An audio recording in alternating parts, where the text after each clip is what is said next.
Welcome बच्चों। तो आज हम स्टार्ट करेंगे कंडक्टर्स कि कंडक्टर्स क्या होते हैं बच्चों, और कंडक्टर्स का कैपेसिटेंस क्या होता है बच्चों। सबसे पहले हम जानेंगे कि कंडक्टर्स का इलेक्ट्रोस्टैटिक क्या है।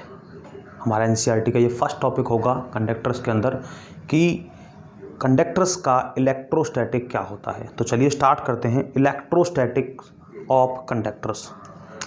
Electrostatics of conductors. Electrostatics of conductors. देखिए बच्चों, इलेक्ट्रोस्टैटिक्स ऑफ कंडक्टर्स क्या है। सबसे पहले हम जानते हैं कि फ्री चार्जेस और बाउंड चार्जेस क्या होते हैं। देखिए बच्चों, कंडक्टर के बारे में मैंने आपको पहले भी अपने प्रीवियस वीडियो के अंदर बताया था कि बेसिकली कंडक्टर क्या होते हैं। कंडक्टर वो होते हैं जिनके पास फ्री चार्जेस होते हैं। फ्री चार्जेस कौन से बच्चों? इलेक्ट्रॉन। और जो न्यूक्लियस वाला पार्ट होता है वो उसमें क्या होते हैं? Bound charges. तो बच्चों बेसिकली हम दो स्टडी करेंगे कि free charges and bound charges. तो बच्चों देखिए, सबसे पहले हम बात करें अगर इन मेटेलिक कंडक्टर, इन मेटेलिक कंडक्टर की अगर आप बात करें तो बच्चों क्या होते हैं मेटेलिक कंडक्टर। कंडक्टर में क्या होते हैं बच्चे? Negative electrons, negative charged electrons, negative charged electrons are क्या होते हैं बच्चों? ये नेगेटिव चार्जड इलेक्ट्रॉन्स क्या होते हैं? Are free charges. एंड जो बच्चों पॉजिटिव चार्ज होते हैं, and positively charged electron, you mean आप उनको प्रोटॉन बोल सकते हैं या फिर प्रोटॉन्स, आर बाउंड चार्जेस। तो बच्चों ध्यान से देखिए कि आप देखते हैं कि एक एटम ये इस तरह होता है और यहाँ पर अंदर वाले पार्ट में आप क्या पढ़ते हैं? ये जो न्यूक्लियस वाला पार्ट है, इस वाले पार्ट को क्या पढ़ते हैं बच्चों? हम न्यूक्लियस। और आउटर मोस्ट में ये क्या होते हैं हमारे पास? इलेक्ट्रॉन्स। तो बच्चों ये जो इलेक्ट्रॉन जो हैं, ये जो इलेक्ट्रॉन जो हैं, इलेक्ट्रॉन्स जो कि नेगेटिवली चार्जड होते हैं, और यहाँ पर ये जो प्रोटॉन्स हमारे पास हैं जो कि पॉजिटिवली चार्जड होते हैं। तो बच्चों ये पॉजिटिवली चार्जड जो प्रोटॉन्स आपको दिखाई देते हैं ये क्या होते हैं? ये तो होते हैं बाउंड चार्जेस। और बच्चों जो इलेक्ट्रॉन जो हैं ये क्या हैं? ये हैं नेगेटिवली चार्जड। तो बच्चों ध्यान से देखिए कि मेटेलिक कंडक्टर के अंदर दोनों चीज़ें होती हैं, फ्री चार्जेस भी होते हैं और बाउंड चार्जेस भी होते हैं। सेकंड पढ़ते हैं। देखिए, इन केस इलेक्ट्रोलाइटिक जो कंडक्टर होते हैं, इलेक्ट्रोलाइटिक जो कंडक्टर होते हैं हमारे, इन केस ऑफ इलेक्ट्रोलाइटिंग कंडक्टर, इसमें क्या होता है बच्चों? जो पॉजिटिव और नेगेटिव आयंस होते हैं इन इलेक्ट्रोलाइटिंग कंडक्टर्स, इन इलेक्ट्रोलाइटिंग कंडक्टर। बच्चों इलेक्ट्रोलाइटिक जो कंडक्टर्स होते हैं उनके अंदर क्या होते हैं? Positive and negative ions are, positive और नेगेटिव आयंस क्या होते हैं बच्चों? फ्री चार्जड होते हैं, ये फ्री चार्जेस। लास्ट केस बच्चों क्या है? इंसुलेटर। इंसुलेटर में क्या होता है? देखिए, इंसुलेटर के अंदर बच्चों क्या होता है? जो इलेक्ट्रॉन होते हैं और प्रोटॉन्स होते हैं, मतलब जो पॉजिटिव इलेक्ट्रॉन होते हैं और नेगेटिव इलेक्ट्रॉन दोनों ही क्या होते हैं बच्चों? दोनों ही बाउंड चार्जेस होते हैं। Negative electrons and positive electrons both are bound charges. इसी कारण से बच्चों इसको इंसुलेटर कहा जाता है, क्योंकि दोनों में से कोई सा मूव नहीं कर सकता, सीधी सी बात है। तो बच्चों ये तो था कि फ्री और बाउंड चार्जेस क्या होते हैं। अब बढ़ाते हैं अपनी स्टडी को हम आगे की तरफ। देखिए ध्यान से, नेक्स्ट हम पढ़ेंगे कंडक्टर जो है इलेक्ट्रोस्टैटिकली कंडक्टर के लिए इलेक्ट्रोस्टैटिक किस तरह का होता है, मतलब इलेक्ट्रिक फील्ड क्या होती है कंडक्टर्स की, पोटेंशियल क्या होता है, चार्जेस क्या होता है। तो ये सारी बातें आप जानेंगे। देखिए ध्यान से, अब जानते हैं कि इन सब के लिए इलेक्ट्रिक फील्ड क्या होती है। देखिए बच्चों, तो सबसे पहले जानते हैं फर्स्ट ऑफ ऑल इलेक्ट्रोस्टैटिक जो फील्ड होती है, पहला जो पॉइंट आप लेंगे, first of all electrostatic field inside a conductor is zero. देखिए बच्चों, electrostatic field inside a conductor is zero. बच्चों, एक कंडक्टर के अंदर जो इलेक्ट्रोस्टैटिक फील्ड होती है वो क्या होती है? वो होती है zero.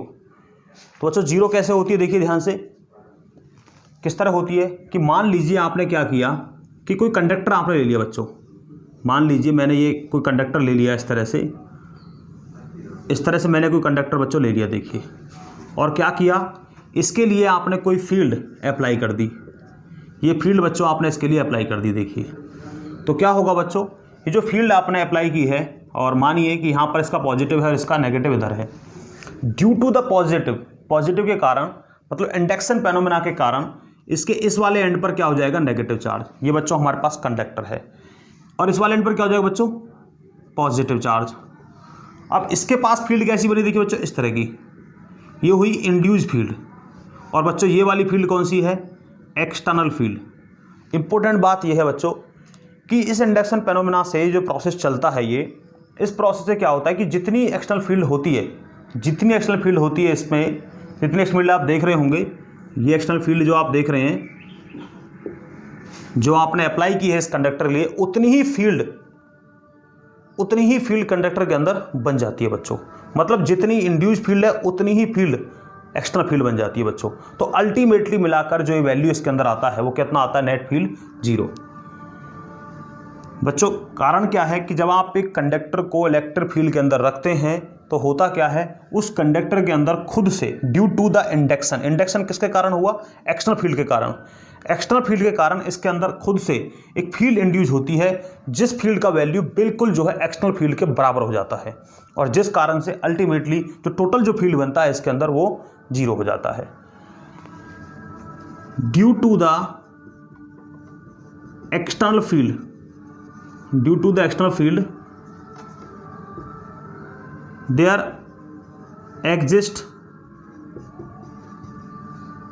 there exists an electric field E induced inside the conductor due to the induction, and process goes till the E induced equal to the E external। बच्चों प्रोसेस तब तक चलता है जब तक कि जो E इंड्यूस, जो अंदर वाली जो फील्ड है वो एक्सटर्नल फील्ड के बराबर ना हो जाए। नाउ नेट फील्ड का जो वैल्यू अगर आप देखेंगे तो वो क्या हो जाएगा बच्चों? देखिए ध्यान से, E इंड्यूस्ड और प्लस E एक्सटर्नल। तो बच्चों ध्यान से देखिए, अगर आप ध्यान से देखेंगे कि हमारे पास ई इंड्यूस का जो आप डायरेक्शन देख रहे हैं वो इधर की तरफ और इसका इधर की तरफ, तो अल्टीमेटली ई इंड्यूस क्या हो जाएगी? ई एक्सटर्नल बराबर, और आप लिख सकते हैं इस तरह से, ये क्या हो गया? कैंसिल आउट हो गया, जीरो। क्यों हो रहा है? सिंस ई वेक्टर इंड्यूस्ड बराबर है माइनस ई वेक्टर एक्सटर्नल। इस तरह से बच्चों हमारे पास जो आप देखते हैं electrostatic field inside a conductor क्या होती है? जीरो होती है बच्चों। अगला पॉइंट पढ़ते हैं बच्चों, देखिए ध्यान से, नेक्स्ट पॉइंट देखते हैं। नेक्स्ट पॉइंट देखिए बच्चों कि क्या होता है कि जो इलेक्ट्रिक फील्ड होती है आउटसाइड द कंडक्टर, वो क्या होती है? वो नॉर्मल होती है बच्चों। Outside the conductor electric field क्या होती है, या at the surface of the conductor electric field always normal to the conductor. देखिए बच्चों सेकेंड पॉइंट आपसे क्या कहता है? बच्चों देखिए, सेकेंड पॉइंट है हमारे पास कि at the surface of charged conductor electrostatic field must be normal to the surface at every point. At the surface of charged conductor,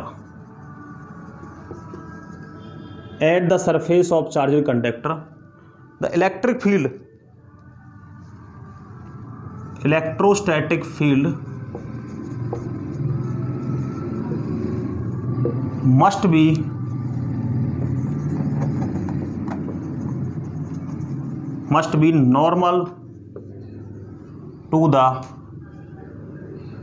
normal to the surface of conductor at every point। देखिए बच्चों समझिए, अगर मान लीजिए हम बोलते हैं, जैसे आपने बोला हुआ है कि जो सरफेस के जो फील्ड है, जो इलेक्ट्रोस्टैटिक फील्ड है, जैसे मान लीजिए ये मेरे पास कोई एक स्पेरिकल सरफेस मैंने ले लिया बच्चों, और मैं आपसे बोल रहा हूँ कि इलेक्ट्रिक जो फील्ड है, ये बोला हुआ है एट द सरफेस, इसके सरफेस पर जो फील्ड है बच्चों, इलेक्ट्रिक फील्ड वो क्या है, normal to the surface, surface के क्या है बच्चों, नॉर्मल, इस तरह से है बाहर निकलती हुई, इस तरफ से इस तरह बाहर निकलती हुई, हर एक पॉइंट पर, कोई भी पॉइंट अगर आप लेते हैं बच्चों, तो बच्चों अगर मान लीजिए ये नॉर्मल नहीं है, अगर मान लीजिए जो हमारे पास इलेक्ट्रिक फील्ड है वो नॉर्मल नहीं है, if E vector is not normal to the surface, अगर बच्चों मान लीजिए ई वेक्टर क्या है, नॉर्मल नहीं है सरफेस के, तो इसका कोई ना कोई टेंजेंशियल कंपोनेंट सरफेस के अलॉन्ग होगा, it's any tangential non zero component will be along the surface।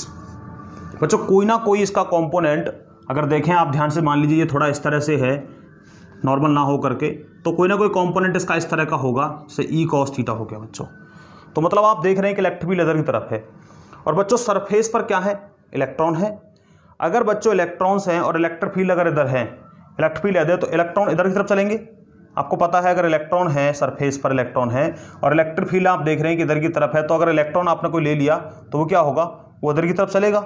It means क्या होगा बच्चों, अगर इलेक्ट्रॉन इसी तरफ चलेगा तो मतलब उसे फोर्स एक्सर्ट करेगा, मतलब यहाँ पर मोशन होगा चार्जेस का, there will be exist motion of charge, मतलब करंट फ्लो होगा। But in the condition of static, in the condition static there will be no any current. बच्चों ये बात ध्यान रखिए। देखिए ध्यान से दोबारा बताता हूँ आपको कि अगर मान लीजिए इलेक्ट्रिक फील्ड इसके क्या है, पैरेलल है बच्चों, मैंने ये मान लिया, या फिर कोई कंपोनेंट इसका साथ में है पैरेलल ना हो करके, तो क्या होगा जब ये इसकी तरफ जाता है, तो अगर मान लीजिए कोई हमारे पास हमने कोई इलेक्ट्रॉन वगैरह ले लिया, तो क्या होगा, वो इलेक्ट्रॉन जो है जब मूव करेगा, तो बच्चों इलेक्ट्रॉन मूव करेगा मतलब क्योंकि उस पर फोर्स अप्लाई होगा। अगर कोई इलेक्ट्रॉन होगा तो वो क्या करेगा, वो मूव करेगा यहाँ पर, और जब मूव करेगा तो इसका मतलब क्या हुआ बच्चों, यहाँ पर स्टैटिक पोजीशन तो नहीं हुई, ये तो स्टैटिक पोजीशन नहीं है, मतलब यहाँ तो करंट, जो इलेक्ट्रॉन मोशन में है और मोशन में तो करंट डेवलप होगा। In this case there electron moves on the surface which is not the condition of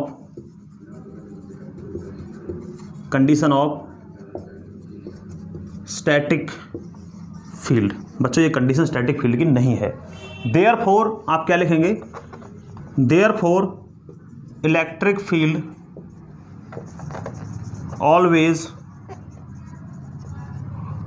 normal to the surface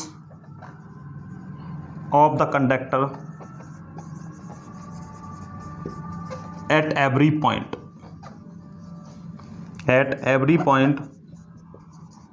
on the surface। तो बच्चों इस कारण से ऐसा होता है। आई थिंक आप समझ गए होंगे। देखिए बच्चों नेक्स्ट देखते हैं, नेक्स्ट समझते हैं थर्ड पॉइंट, कि जो बच्चों चार्ज होता है किसी कंडक्टर के, अगर मैंने बोला कि भाई अंदर कोई चार्ज है, इसका मीनिंग क्या है। देखिए बच्चों कंडक्टर के अंदर कोई फील्ड नहीं होती, इट मीन्स चार्ज भी, कोई चार्ज नहीं हो सकता। तो बच्चों वो चार्ज कहाँ जाता है, वो चार्ज रिजाइड हो जाता है कहाँ पर, सरफेस ऑफ द कंडक्टर। देखिए बच्चों, the net charge the interior of a conductor can have no excessive charge in the static situation. Third point, the net charge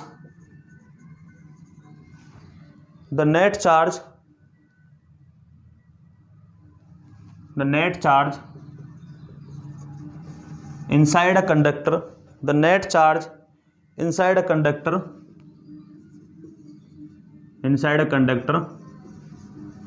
is 0 and any excessive charge reside at the surface of the conductor। देखिए बच्चों, कहने का meaning क्या है कि जो net charge होता है कंडक्टर के अंदर वो क्या होता है, वो 0 होता है बच्चों। और जो अगर चार्ज की कोई अधिकता होती है तो वो कहाँ पर होती है, पूरा जो चार्ज होता है वो कहाँ पर होता है, कंडक्टर के सरफेस पर बच्चों। देखिए एक एग्जांपल के जरिए इसको समझते हैं, एक तरीके से आपको समझते हैं इसको। देखिए मान लीजिए मैंने कोई कंडक्टर ले लिया बच्चों, यहाँ पर ये सपोज करिए मैंने कोई कंडक्टर ले लिया और यहाँ पर आप देख सकते हैं, ये मान लीजिए ये कोई पॉजिटिव चार्जड कंडक्टर है। इस तरह का कंडक्टर बच्चों आपने ले लिया, ये इलेक्ट्रिक फील्ड ऐसे निकलती हुई आप देख सकते हैं इस तरह से। और बच्चों आपने क्या किया, इस बाउंड्री को बिल्कुल टच करते हुए आपने गॉसियन सरफेस कंसिडर कर लिया। बाउंड्री को बिल्कुल लगभग टच करते हुए बिल्कुल करीब, ये क्या है हमारे पास, गॉसियन सरफेस। ये बच्चों आपने कंसिडर कर लिया। अब बच्चों आपको पता है कि inside a conductor electric field is 0, ई का वैल्यू बच्चों क्या है, 0। यूजिंग गॉस लॉ, देखिए सबसे पहले फ्लक्स का वैल्यू निकालिए, E vector dot D S vector. तो बच्चों देखिए अगर E is equal to 0 then phi is equal to 0। Using Gauss law क्या पढ़ते हैं बच्चों आप, phi is equal to Q divide by epsilon naught. अब देखिए बच्चों अगर हमारे पास फ्लक्स का वैल्यू 0 आ गया, 0 is equal to Q divide by epsilon naught, it means Q is equal to 0। तो बच्चों आई होप कि आप समझ गए होंगे। देखिए जहां पर फ्लक्स का वैल्यू 0 है बच्चों वहां पर डेफिनेटली क्या है, चार्ज का वैल्यू 0, और जहां पर टोटल चार्ज बच्चों 0 है वहां पर डेफिनेटली आपको पता है फ्लक्स का वैल्यू 0 होता है। ये दोनों कन्वर्सली होती हैं, दोनों बिल्कुल ट्रू होते हैं इस तरह से। तो आप देख सकते हैं जब इलेक्ट्रिक फील्ड का वैल्यू इनसाइड ए कंडक्टर 0 है तो बच्चों वहां पर चार्ज का वैल्यू भी 0 होगा। इस तरह से आप इसको जो है प्रूव कर सकते हैं। और बच्चों एंटायर जो चार्ज है वो कहां पर आ जाता है, वो चार्ज आ जाता है सरफेस पर। किसके सरफेस पर, कंडक्टर के सरफेस पर, आउटर सरफेस पर आप बोल सकते हैं। नेक्स्ट देखिए बच्चों पोटेंशियल। आपने इलेक्ट्रिक फील्ड पढ़ लिया बच्चों, इसके बाद आपने चार्ज पढ़ लिया, और पोटेंशियल देखिए आप नेक्स्ट। पोटेंशियल का क्या प्रभाव होता है बच्चों, देखिए कंडक्टर पर।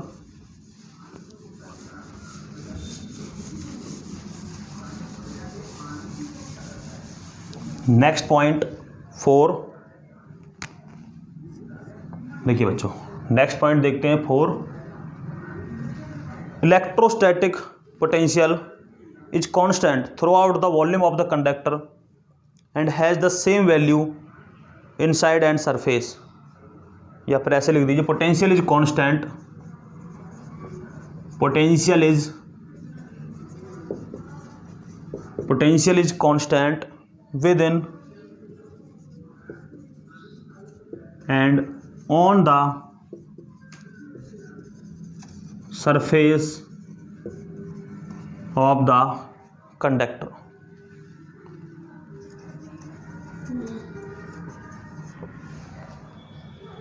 Surface of the conductor. देखिए बच्चों आप जानते हैं कि जो इलेक्ट्रिक फील्ड का वैल्यू है, आप जानते हैं कि इलेक्ट्रिक फील्ड क्या होता है, E is equal to minus d v upon में D r. E is equal to क्या होता है बच्चों, माइनस डी वी अपॉन में डी आर। अगर आप ध्यान से देखेंगे आपको पता है इलेक्ट्रिक फील्ड, ऐसे बोल सकते हैं electric field at every point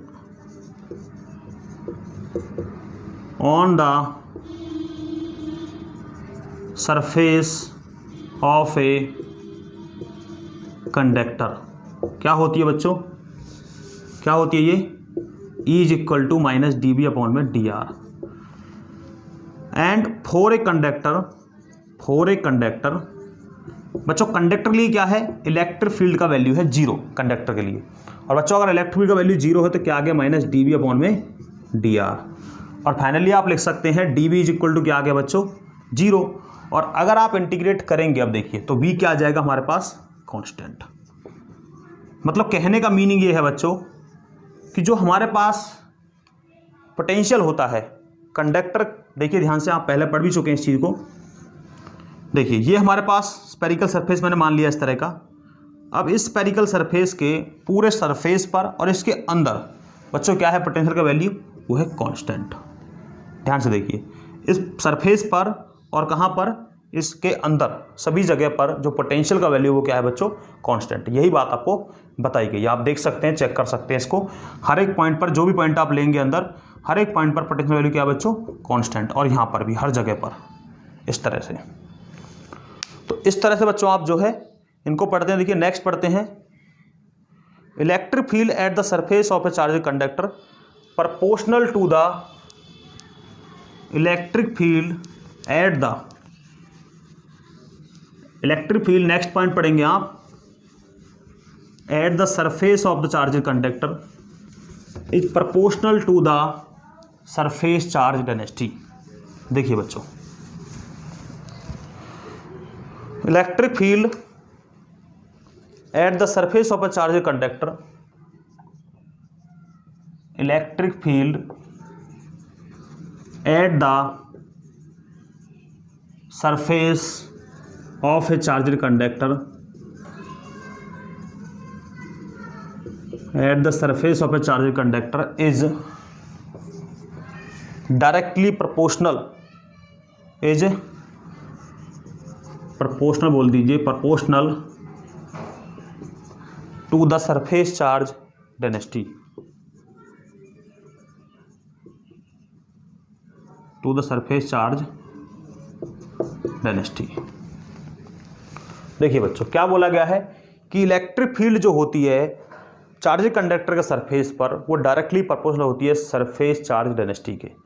मान लीजिए बच्चों कि हमने किसी आर्बिट्रेरी शेप का कोई कंडक्टर आपने ले लिया। तो बच्चों इस तरह का कोई कंडक्टर आपने मान लीजिए ले लिया। अब क्या किया आपने एक गॉस सरफेस ले लिया इस तरह का। देखिए तो ये आपने एक गॉस सरफेस ले लिया बच्चों, और ये काफ़ी छोटे साइज में है, मैं बड़ा दिखा रहा हूँ आपको, बिल्कुल छोटे साइज में इस तरह से। यहाँ पर ये हमारे पास चार्ज है, पॉजिटिव चार्ज, और ये छोटा सा जो एरिया है उसको आपने क्या मान लिया, डेल्टा एस। और बच्चों ये सरफेस चार्ज डेंसिटी क्या है, यहाँ पर सरफेस चार्ज डेंसिटी क्या है, देखिए इस प्लेस की सरफेस चार्ज डेंसिटी क्या है बच्चों, सिग्मा। देखिए ध्यान से, तो अगर अब आप ध्यान से देखेंगे कि हमारे पास जो फ्लक्स का वैल्यू है बच्चों वो क्या होगा, फ्लक्स का वैल्यू क्या होता है बच्चों, phi is equal to E delta S.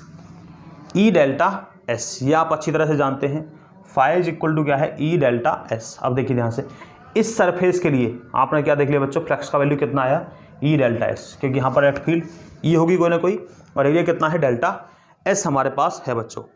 अब देखिए ध्यान से, चार्ज जो है किस तरह डिस्ट्रीब्यूट है, क्यू का वैल्यू कितना है बच्चों, देखिए क्यू चार्ज बच्चों ये रहा हमारे पास, ये चार्ज है, ये क्यू मान लीजिए यहाँ पर क्यू है। और किसके अकॉर्डिंग बच्चों, सरफेस के अकॉर्डिंग। मैंने छोटा सरफेस लिया था तो क्यू इज इक्वल टू क्या होगा, सिग्मा डेल्टा एस। नाउ बच्चों using Gauss theorem, using Gauss theorem, Gauss theorem आपसे क्या कहती है, using Gauss theorem, Gauss theorem आपको क्या समझाती है कि फाई इज इक्वल टू क्या होता है, Q divide by epsilon naught. अब देखिए बच्चों क्यू का वैल्यू कितना है, सिग्मा डेल्टा एस अपॉन में एप्सिलॉन नॉट।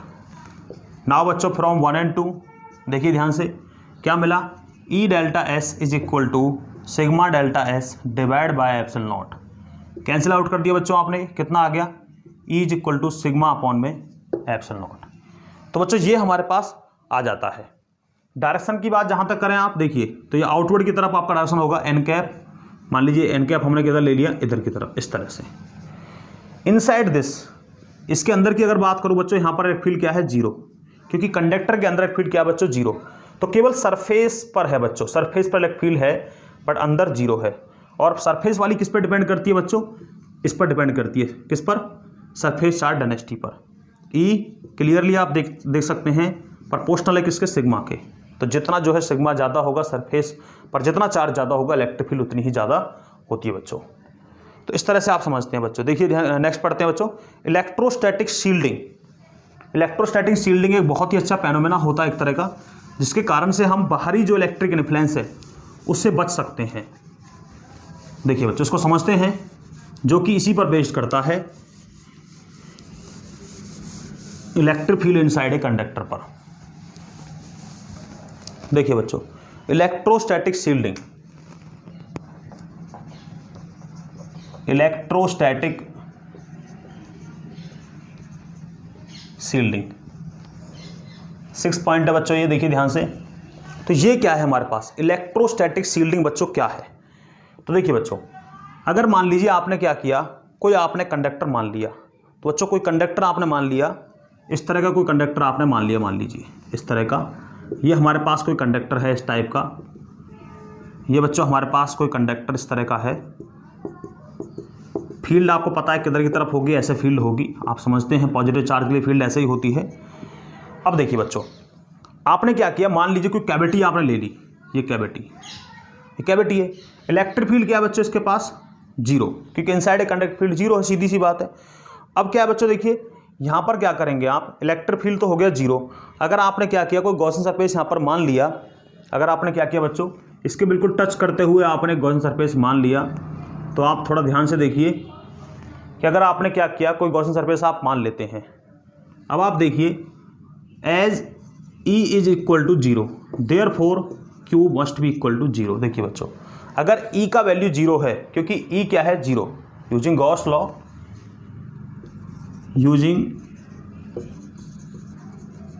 लॉ, देखिए एज ई बराबर zero, then using Gauss law, पीछे हम दिखा चुके हैं इसको करके, यूजिंग गॉस लॉ, क्यू बराबर क्या हो जाएगा बच्चों, जीरो। दूसरी बात बच्चों, अब अगर मान लीजिए क्या है हमारे पास बच्चों, अगर इनसाइड द कैविटी क्यू बराबर zero and if Q is equal to zero, which is implies that E must be equal to zero. तो बच्चों मतलब दोनों जो है रिवर्स में भी ट्रू होते हैं। अगर इलेक्ट्रिक फील्ड जीरो तो क्यू जीरो, और क्यू जीरो तो बच्चों इलेक्ट्रिक फील्ड जीरो होती है इनसाइड कैविटी, हम बोल सकते हैं इस जगह पर। तो बच्चों ये जो कैविटी है, अब आप देख सकते हैं जब कोई बाहरी फील्ड से पड़ती है, तो आप देख रहे हैं कि जो यहाँ पर अंदर जो फील्ड है वो जीरो है। इसका मतलब ये हमारे पास एक प्रोटेक्टिव फेनोमेना बन जाता है, जो हमें कोई भी इलेक्ट्रिक इन्फ्लुएंस होता है उससे बचाता है। तो हम इसको कुछ ऐसे जो है बना सकते हैं, बोल सकते हैं कि एक कंडक्टर, जिसको आप क्या मान सकते हैं, आप मान सकते हैं कंडक्टर के अंदर क्या है, कैविटी, जिसके पास कोई चार्ज नहीं है। अगर Q बराबर जीरो है बच्चों, देन इलेक्ट्रिक फील्ड क्या है, जीरो, और अगर इलेक्ट्रिक फील्ड जीरो तो Q बराबर भी जीरो है। एक कैविटी जिसके पास कोई चार्ज नहीं है, and placed inside the cavity whatever be the size and shape of the cavity, कोई भी शेप साइज किसी तरह का हो सकता है। और ये कैविटी इस तरह की बनी होती है जो हमें क्या करती है, बाहरी इन्फ्लुएंस से बचाती है। तो आप बोल सकते हैं ये जो फेनोमेना है इस तरह का, उसको क्या बोलते हैं आप, ये जो फेनोमेना है, the phenomena of making, the phenomena of making a free region, the phenomena of making a free region from, the phenomena of making a free region from any electric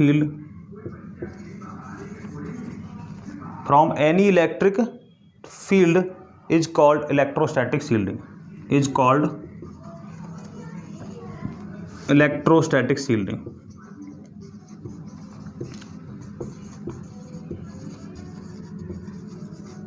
देखिए बच्चों, इस तरह का जो फेनोमेना जो क्या होता है, the phenomena of making a free region, जो एक फ्री रीजन बनाता है किसी भी बाहरी इलेक्ट्रिक फील्ड से, उसको बोलते हैं बच्चों आप इलेक्ट्रोस्टैटिक शील्डिंग। देखिए इस तरह का बना होता है ये। हम एक कैविटी कंसिडर करते हैं जिस कैविटी के अंदर कोई चार्ज नहीं होता है और देयरफॉर वहाँ पर इलेक्ट्रिक फील्ड बच्चों जीरो होती है। इस प्रकार से वो जो इलेक्ट्रिक फील्ड जीरो होने के कारण अगर कोई भी बाहरी इलेक्ट्रिक फील्ड होती है वो उसको बिल्कुल कैंसिल आउट कर लेती है और देयरफॉर हम जो है किसी भी बाहरी इलेक्ट्रिक फील्ड से बच जाते हैं। इस तरह के फेनोमेना को बच्चों हम कई जगह यूज कर सकते हैं। आप अपनी फेयर नोटबुक में इसको नोट करते रहें जिन बातों को बोल रहा हूँ बच्चों। अगर मान लीजिए देखिए in the case of thunder storm आप देखते हैं कि जब बिजली जो है पड़ती है बहुत ज़्यादा मात्रा में तो होता क्या है एक्चुअल में, तो उसका जो है हमें खतरा बना रहता है कि कभी भी हमारे ऊपर आके गिर सकती है। तो हमारी जो मोटर गाड़ीज़ होती हैं जैसे कि हमारी कार वगैरह होती हैं वो क्या होती हैं, वो इसी तरह की उनकी जो कैविटी होती है, अंदर की जो बॉडी होती है, जो उनका अंदर का जो केस होता है वो इसी तरह का बच्चों बना होता है। उससे क्या फ़ायदा मिलता है आपको कि अगर आप किसी पेड़ के नीचे जाने की बजाय अगर आप किसी गाड़ी में चले जाते हैं तो आप बाहरी जो इलेक्ट्रिक इन्फ्लुएंस उससे बच जाते हैं, क्योंकि उसके अंदर जो बनने वाली जो इंडक्शन जो फील्ड है वो एग्जैक्टली बराबर होती है जितनी उस पर पड़ती है। देयरफॉर अंदर जो फील्ड होती है वो क्या हो जाती है, जीरो। इसी प्रकार से बच्चों हमारे जो कुछ इलेक्ट्रिकल इंस्ट्रूमेंट होते हैं जिन पर हम क्या करते हैं, हम मेटल का कवर लगा देते हैं, जो जिससे क्या फ़ायदा मिलता है बच्चों, वो मेटल के कवर को लगाने से क्या होता है, जो अंदर का जो फील्ड है वो क्या हो जाता है, जीरो हो जाता है। और जीरो होने के कारण जो बाहरी प्रभाव है, जितना फील्ड बाहर से बनता है अंदर वाला उसे एग्जैक्टली कैंसिल आउट कर देता है और देयरफॉर हमारा जो भी सेंसिटिव डिवाइस है वो बच जाता है। तो बच्चों मिलते हैं नेक्स्ट वीडियो के अंदर।